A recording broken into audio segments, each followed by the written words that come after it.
Arab దేశాలు America మిత్ర దేశాలుగా ఉంటాయి. ఈ మధ్యనే అవి క్రమంగా అమెరికాకి ధమ్కీలు ఇస్తున్నాయి. చైనా రష్యాలతో తోడుంటున్నాయి. సౌదీ అరేబియా దానికి సమాధానం చెప్తోంది. అమెరికానైతే అధ్యక్షుడినైతే చీపొమ్మంటోంది. మరొక వైపున రష్యాతో స్నేహ సంబంధాలు కొనసాగిస్తూ ఉంది. ఈవెన్ రష్యా ఉక్రెయిన్ వార్లో ఉక్రెయిన్కి ఏం సహకరించట్లేదు. అసలు అరబ్ దేశాలు సహకరించట్లేదు. ఈవెన్ అమెరికా ఆంక్షలు పెట్టినా దాన్ని పట్టించుకోవట్లేదు. ఆయిల్ వ్యాపారంలో రష్యాతో కలిసి సాగుతూనే ఉన్నాయి అరబ్ దేశాలు.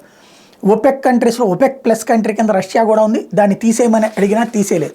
ఇప్పటిదాకా ఆ అరబ్ దేశాల్లో కాస్తో కూస్తో స్నేహపూర్వకంగా ఉన్నటువంటి బహ్రెయిన్, రష్యా అధ్యక్షుడు పుతిన్ మరొకసారి గెలిచినటువంటి నేపథ్యంలో బహ్రెయిన్ రాజు రష్యా అధ్యక్షుడికి ఫోన్ చేయటం అన్నటువంటిది అమెరికాకి షాకింగ్ పరిణామం.